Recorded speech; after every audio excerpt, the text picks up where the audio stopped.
Welcome into JCM Wrestling. Today, we're going to be doing our FASTLANE 2016 review. This is the first video I've done, to be honest, since I think it's like a week before Battleground. It's been an incredibly long time.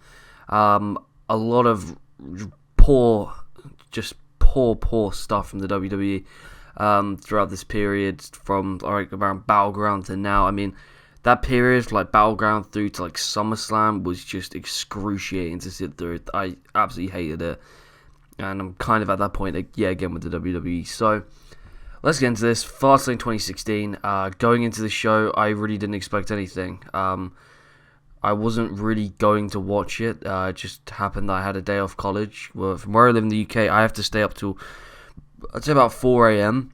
to actually watch a pay-per-view. So obviously I'll make exceptions, like if I'm off or anything like that from college or anything, but I didn't have a day of college, so I thought, you know what, I'm actually going to watch this show, and I really wish I hadn't, and I just watched the UFC event that was on instead. This show was just I don't even know how to describe it. It just accomplished absolutely nothing. The booking was poor, a lot of the matches weren't exactly great, but I'm going to get into it match by match and just kind of let you guys know about the show. So, start with the pre-show, which, with the match, I don't know why was on the pre-show. We had a US title 2 out of 3 Falls match, Alberto Del Rio versus Kalisto. I didn't actually see this match. I did not watch it. I tuned in probably about the last 15 minutes of the pre-show, last 10 minutes, so I witnessed sort of the ending of the match. I don't know whether this is good or not. I've heard from a lot of people that this is a good match. It looked like a good match from the replays and everything that I saw, but I can't really say whether it was a good or bad match, to be honest with you. I just didn't see it. So we open up the show. We have Team Bad, aka Naomi and Tamina. First time I've actually seen Tamina wrestle, to be honest with you. I genuinely think, I can't remember last time I actually watched a Tamina match. Taking on Becky Lynch and Sasha Banks. This is the first time I think Divas have maybe ever opened a pay-per-view. I think I saw something about that on Twitter. I don't remember seeing any Divas ever open up a show, and it was an alright match. There was nothing really much to it. I wasn't really too excited going into this match. I didn't really expect much out of it. Probably succeeded my expectations. I really did not expect a lot from this. The only thing to say is Naomi needs to change her fucking finisher, because it's still the same rear end finisher that she's had since she's in the Funkadactyls. They are long gone, and I pray to God that I never have to see them ever again. They were awful. I just wish you change your finisher. Can she not just go to Performance Center, try out some different moves, see what works, see what doesn't work? Obviously Becky Lynch and Sasha Banks got the win. Yeah, it was a pretty decent match. That's all I can really say about it. It was just a decent opening. We went into the IC title next, which was Dolph Ziggler versus Kevin Owens. Now, this is a match we have seen countless times, and it wasn't a bad match. I'm not going to come on here and say it was a bad match. It was a pretty good match. Probably one of the best matches of the night. But the fact that we've seen it countless times, I mean, it's happened on Main Event, SmackDown, Raw, you name it. These guys have fucking wrestled there. God knows how many house shows or whatever, but they have wrestled at least 12 matches or something, which is a crazy amount of matches. There's only so much you could do with another opponent. So I wasn't really too excited. I'm a huge Kevin Owens fan, and one thing that did really bother me in this match was Dolph Ziggler. Now, it's no secret. Everyone knows that he is literally trying to be like a Shawn Michaels character. He's trying to be Shawn Michaels, and he literally went for the switch in music towards the end of the match, and I was kind of sitting there why can he just go for a zigzag or something? Why is he always got to go to this super kick? And that's the one problem with WWE these days. A lot of the wrestlers really overuse the super kick. I wish they'd just mix it up a little bit. Everyone does the super kick. Coming out of that match, obviously Kevin Owens won. And we went into the Wyatt family, which was Braun Strowman, Eric Rowan, and Luke Harper versus Big Show, Kane, and Ryback. Now, the video package going into this match made it look like this was the most important match on the card.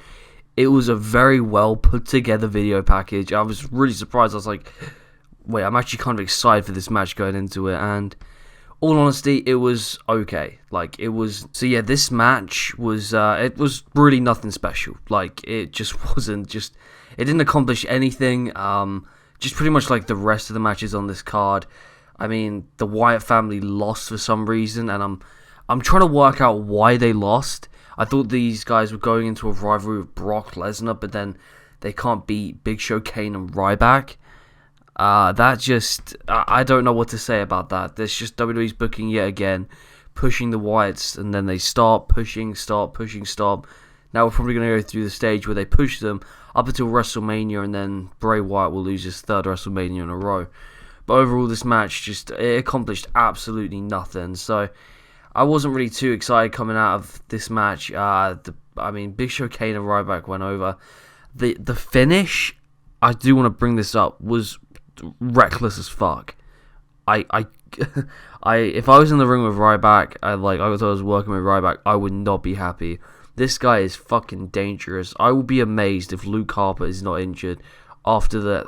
Just, it was like a Samoan drop / shell shock. Like, he didn't have Luke Harper upright, and like, just sort of went back like straight onto Luke Harper's shoulder, and it looked so painful, and it was a really dangerous finish. And hopefully, like, something happens to Ryback over that. He can't be doing that to superstars. I can sort of see what CM Punk means. He's a very reckless worker, but Jesus, that was just way too much. And then we went into, in my opinion, probably the worst Divas titles match I've ever witnessed, and probably ever will witness. This match was absolutely dreadful. I can't tell you how bad this match was. This match, I knew it was going to be awful. I knew it was going to be bad. And it was just such a... Honestly, one of the worst matches I've ever seen in my life. And I've seen some bad matches. I've seen some Santino matches. I've seen a lot of bad matches. But this just tops it all. This match was just a prime example of the Four Horsewomen Divas being so superior to the current roster Divas like Brie Bella, and it really showcased here. Brie Bella, she's trying her hardest. Like, I'm not gonna discredit that. She was trying her hardest. This is like her last match. I really hope it was her last match. I don't want to ever have to sit through another match like that again. But she just couldn't keep up with Charlotte. It was really obvious in there. Charlotte is just so much better than her, and overall, it sucked. It was a very botchy mess. You know, the using Bryan's retirement to get Brie over, using the yes chant, wearing Bryan's WrestleMania 30 knee pads and stuff. It's too much. Like, I was really immediately sort of like zoned out of the match, because they're just milking Bryan's retirement for everything it's worth to get Brie over, and wow, it was honestly one of the worst matches I've ever seen. Obviously, Charlotte getting the win. I could not wait for the match to end, and well, hopefully I'll never have to sit through another Brie Bella match again. So, coming out of easily the worst match of the night, I was just sitting there like, fuck, I'm really thinking about turning this show off. I was so close to turning it off, and I'm sort of glad that I didn't, because I got to see AJ Styles versus Chris Jericho, which was a great match. It was a really good match. There's a couple of little sloppy moments in it, but they were able to like work through them and just sort of make it look like they meant to do that and stuff like that. It was a really, really good match. Like I said, it was a great match. Jericho just amazes me at his age, being able to keep up with a guy like AJ Styles. I don't think they went all out. I mean, I don't know if they're going to do another match at WrestleMania. It's definitely possible, but we'll just have to wait and see, because I do think they could probably do another match if they wanted to. Maybe a triple threat with Kevin Owens for the IC title. I wouldn't mind that. But yeah, one thing that was there a problem with this match was the Styles Clash. The Styles Clash, AJ's been in WWE for like roughly about a month now. Maybe a little bit less, maybe a little bit more. You know, he debuted at the Rumble. he's rarely used the Styles Clash. He's used it maybe like 3 times or so, and he's already had someone kick out of it. I was very surprised in seeing Jericho tap. I don't know why they couldn't extended it with the Styles Clash. It was very weird to kind of see someone already being like kicking out of that finisher. I mean, most finishers nowadays, like, people just kick out of them. You know, it's like a normal pay-per-view takes like 2-3 finishes just to win a match. So it was that's the one thing I was sort of like a bit like meh. You know, it's the Styles Clash. It's a great finisher, and well, yeah, you know, it was a great match. It was easily probably match of the night for me. Like Dolph Ziggler and Kevin Owens and AJ Styles versus Jericho, they were the 2 best matches hands down on the card. So coming out of that, I was like, holy shit, is it the main event now? Then I remembered we had the Carnage Peep Show, and I was like, oh shit, alright, we're going to see Edge and Christian. I'm happy to see these guys. And they obviously come out, they're there to promote the new show on the network, which I actually need to watch. It looks pretty good, looks pretty funny. So I was really excited for this. New Day come out, and they're like playing off each other. Edge and Christian taking the piss out of like Kofi's fake Jamaican accent, everything like that. How like the crowd booed them at first, everything like that. And then for some reason, the League of Nations become involved, and the segment just turns so dry, so fucking quick. The League of Nations come out, they're all in their ring gear. Don't know why, because none of them are wrestling on the card except Alberto Del Rio. It was bad. Like, they came out and they completely killed the segment. I really hope they're not trying to set up a League of Nations and New Day feud. I don't want to see that. I don't want to see the League of Nations at all. I want them to break off on their own. It was just, I was so disappointed. You know, I was happy to see Edge and Christian, but League of Nations coming out completely killed the segment. I was really hoping Enzo and Cass were going to debut. It would have been great, but nope. WWE has decided not to do it yet. Would have been a great time. I mean, who have the New Day got to face? They've, you know, they're sort of getting a little boring now, like match-wise and stuff. They've no one to face. They've beaten the Dudleys. You know, they've beaten the Usos. They've beaten the Lucha Dragons. Like, you know, they're like the main tag teams, and they've already beaten them. So I don't know if the League of Nations are gonna go for the tag titles. I don't know which 2 they're gonna put in. Maybe Sheamus Barrett, you know, to kind of suit them, like the whole that ride along series and their friendship going back years. I don't know. They could do that. I don't want to see it, but there we go. Now, coming out of that, I was just sort of like, okay, so we've got the main event now. And then I see the Social Outcasts come out. And I'm like, what the fuck is going on now? And we end up seeing R-Truth versus Curtis Axel in the most pointless match I mean, I thought Brie and Charlotte was bad, and then obviously this happened. And I was like, why are these 2 facing off? Why are these 2 even having a match? It's completely pointless, waste of time. Goldust like sort of like cost R-Truth the match, set up the really bad rip-off of like a Booker T Goldust type tag team. Very poor from WWE. Shows their inability to be creative with their rivalries and stuff. So I was just sat there like, thanks for wasting about 5-10 minutes of the show. That's all I could say out of that. And then we come to the main event. The main event that has been built up now since the Raw after the Rumble. The main event that everyone's anticipating. The main event that's it's been built up okay, I guess. No, I wasn't really excited going into it. I'm not a huge fan of these 3 guys, especially I hate Roman Reigns. I think Dean Ambrose is a bit overrated in my opinion. Some people love him.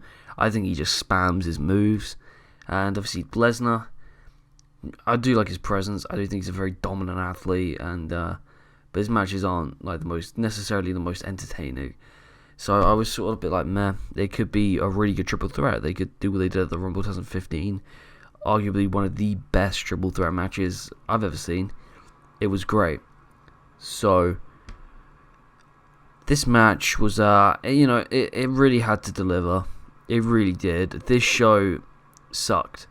Like, up to this point, nothing had mattered. You know, this was the person who's going to go on to face Triple H at WrestleMania. Probably, in my opinion, shouldn't main event. No matter, either one of those guys. Like, if any of those won, I don't think any of them, that match is a main event of WrestleMania worthy. Especially 100,000 people, I don't think it's main event worthy. When I think of 100,000 people, I think of some really iconic main events. But that's not one of them. So, we come into this, and straight away, obviously, Lesnar dominates. Then Ambrose and Reigns put him through 2 announce tables with like a Shield-style powerbomb twice. Ambrose and Reigns go at it for a little bit. It was alright. I was content with it. It wasn't amazing, but I was content. And then Ambrose just steel chair into the ring. He hits Reigns with 6 steel chair shots, like Lesnar with about 6. Lesnar sells it, and he rolls out the ring. Right, and he literally rolls out in a space like 2 seconds. In that time, Reigns has already got up, and he spears Ambrose 1, 2, 3. And I couldn't believe it. I was just sat there like, what the fuck have I just witnessed? He completely no-sold the chair shots, made to look like some kind of hero. And I now have to sit through another Roman Reigns main event. If that does main event, Triple H versus Roman Reigns is not a main event or WrestleMania worthy match. I don't even think Roman Reigns is main event worthy. Wasn't last year. Certainly fucking isn't this year. And wow. Just fucking wow, WWE. Congratulations. Congratulations on making everyone, putting everyone off WrestleMania. Congratulations, because no one wants to see this match. No one's behind Reigns. No one's a fan of Reigns. But yeah, once again, shoving him right down our fucking throats. And he's won the match, overcoming all the odds. There's a difference between guys like Reigns, guys like Cena, Rock, Austin. Cena, Rock, Austin, Hogan, they were naturally over. Or, like in Rock's case, like heel heat, if you know what I mean. These guys were naturally over, right? Obviously Rock was face for quite a lot of his career and stuff, but when he won the title, he was a heel. So, in my opinion, there's a difference between guys like Cena. This is like the Mount Rushmore of the big stars. You've got Hogan, Rock, Austin, Cena. Those 4 guys, they were all faces of the company, all huge. Cena's still huge. They're all still huge. Hogan, obviously, the whole racism incident. I don't really want to get into that, but they were over as fuck in their way, right? Occasionally for Rock and Austin heels, even Hogan heel massively, but the difference between guys like them and guys like Reigns is just shoved down your throat. Here's this guy. You may want. Some people want Ambrose, some people want Lesnar, people wanted Bryan. People say they want those, but they're just no, you're not getting those. You have this guy. And people just do not want it, and he's just force-fed to you, and you're just expected to like him. And that is the main problem. You're just expected to like him, and he's not over at all. So it doesn't make any sense to me. It really doesn't make any sense to me that they want to continuously shove this guy down our throats, and that's the truth. I'm pretty shocked, to be honest, that he won. I really am kind of why did WWE go this route? Although it's the match that, in a way, does make sense. It's not a main event of WrestleMania match. I don't think anyone facing Triple H at this stage, Triple H's career, is a main event match. Triple H is 40-something, he's had his time. He's always praising about the future. He fucking runs, for me, the best thing going in WWE, and that's NXT. And he's the WWE champion. He has had 0 title defenses, The whole storyline was getting the belt off Roman Reigns.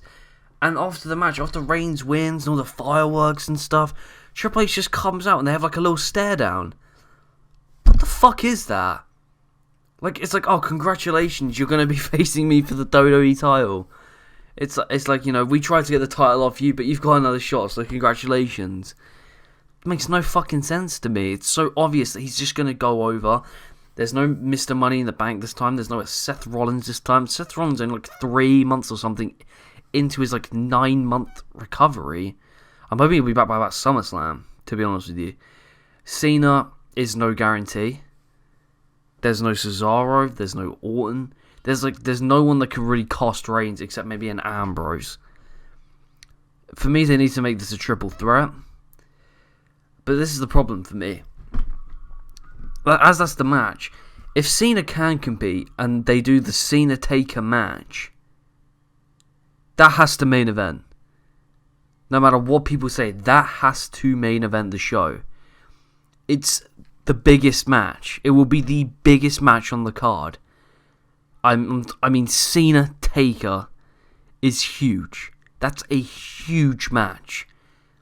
That's Shawn Michaels Taker level stuff.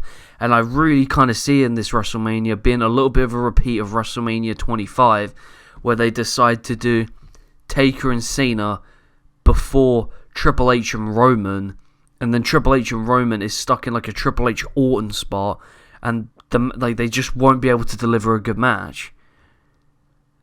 Then that's what I'm thinking. I really think if Taker and Cena go at it and they have a good like 20 to 25 minute match, there's no way in hell Roman Reigns and Triple H are going to top that, and that's the truth. That is really the truth. They will never be able to top that. So coming out of FASTLANE, I rate this show probably like a 3 out of 10. Ultimately, a complete waste of time. It accomplished nothing. And that's the truth. It really accomplished nothing. If anything, it set WWE back. They want to set this attendance record. Good fucking luck with the matches these guys are doing, because they are fucking awful. So we're going to have to see, coming out of Raw tonight, see what the hell happens. I'll probably end up reviewing that and uploading that as well, because I'm going to be coming back to this channel. But to be honest, WrestleMania is really the last shot I'm going to give the main roster. I think if the WWE is still boring as hell at that point, I'm just going to completely switch to NXT and maybe try out some new things. Maybe try TNA again. Maybe try Lucha Underground. Maybe even see if I can find like Ring of Honor tapings and things like that. So we're going to see what happens with them.